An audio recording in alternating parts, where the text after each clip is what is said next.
Bonjour mesdames, messieurs, je suis le professeur Normand Cornette, spécialiste en sciences des religions et spécifiquement les rapports entre l'esthétique et la spiritualité. Donc les beaux-arts et la spiritualité, en présence de l'artiste Jackie Lacourcière et une œuvre toute récente, l'acrylique sur papier de 2025, une œuvre en petit format. Et ce qui m'intéresse comme critique d'art et comme commissaire, est-ce que l'artiste peut travailler aussi bien en petit, en moyen ou en grand format? D'autant plus que dans le cas de cette œuvre, à toute fin pratique, il s'agit d'un microcosme. De mettre tout le cosmos, tout l'univers dans un si petit espace. Il y a donc quelque chose de poétique. Qu'est-ce que j'entends par cela? Dire le maximum avec le minimum. Une économie de moyens.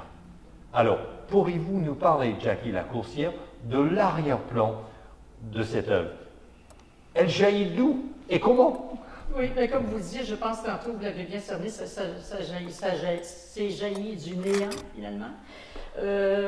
J'ai commencé par faire un fond, une base, et comme je mentionnais tantôt, j'aime beaucoup travailler avec le grattage de la peinture, donc des teintes différentes, et puis ça m'aide à les fixer, les mélanger, mais ça donne quelque chose qui n'est pas nécessairement uni.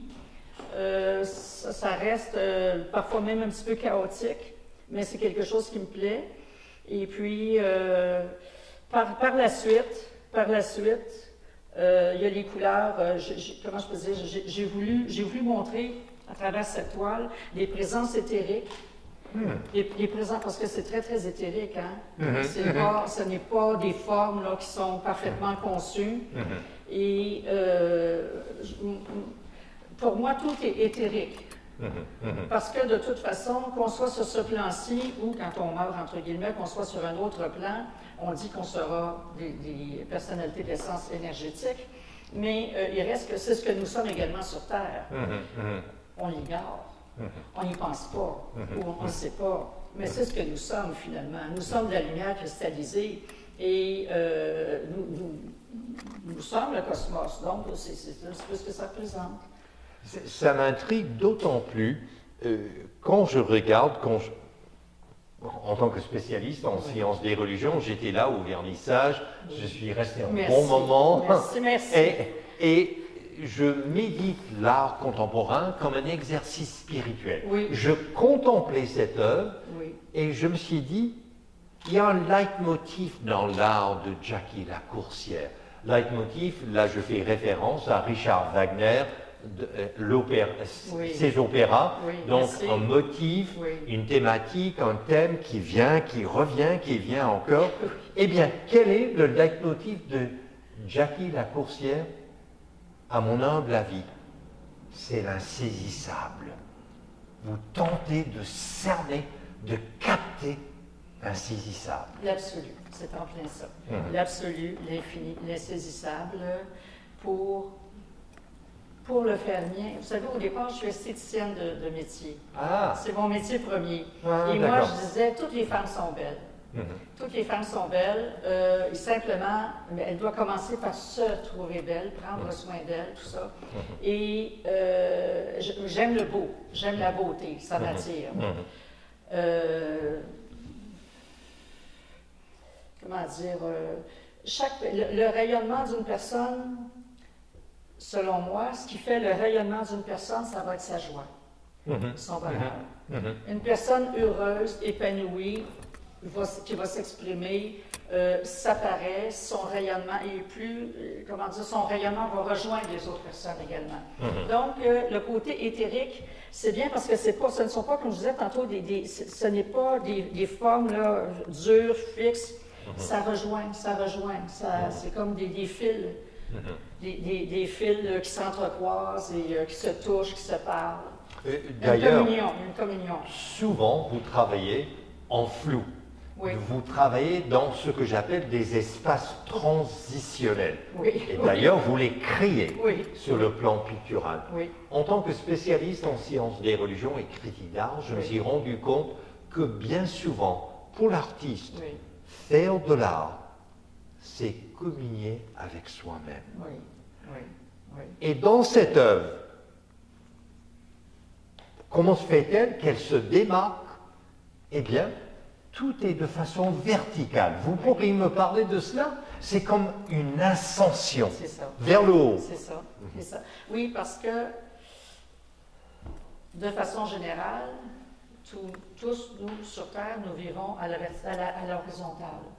À l'horizontale du monde, parce qu'il y a un avant, il y a un après, il y a un présent, et on avance ou on recule, le passé, le futur et tout. Alors que la vraie vie, la vraie réalité ne se fait pas, ça c'est fictif ça, mais on pense que c'est réel, mais la vraie réalité, elle est à la verticale. La verticale. C'est-à-dire c'est une ascension de soi-même vers soi-même. Vers soi-même. Moi, j'irais dans le sens bergsonien, je parle là d'Henri Bergson, le philosophe juif français, nobelisé, puisqu'il écrivait si bien la philosophie qu'il a reçu le prix Nobel en littérature. Mais Henri Bergson parlait de l'élan vital. C'est ça. Et j'ai l'impression que vous voulez capter l'élan vital. C'est ça, c'est ça. Ben, écoutez, oui, c'est exactement ça. Vous n'êtes pas critique d'art par hasard, vous savez.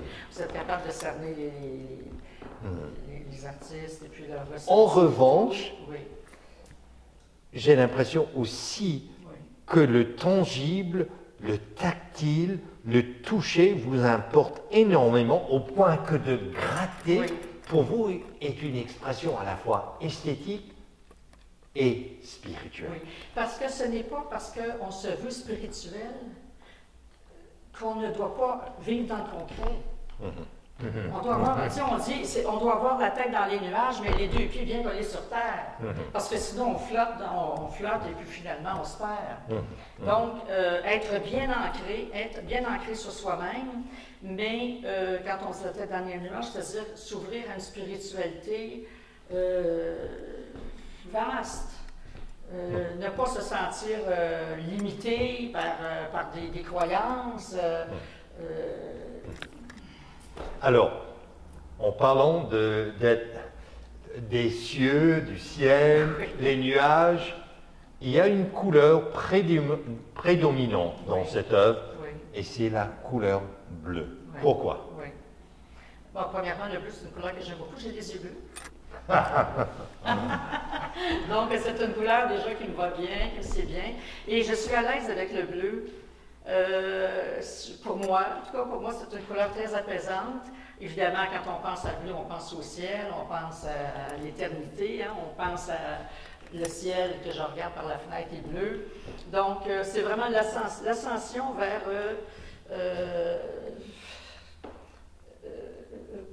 vers l'infini. Mais justement, je m'aventure, je crois que vous vous servez de la couleur bleue parce que vous tendez vers l'océanique. Oui, oui. Bien, j'ai l'habitude, en toute humilité, j'ai l'habitude de dire que je suis une femme océanique. J'aime bien le Ça, j'ignorais. L'ignorais. J'ignorais. Alors, mesdames, messieurs, je vous invite à découvrir l'art de Jackie Lacourcière, son site web jackielacourcière.ca. Je suis le professeur Normand Cornette et vous,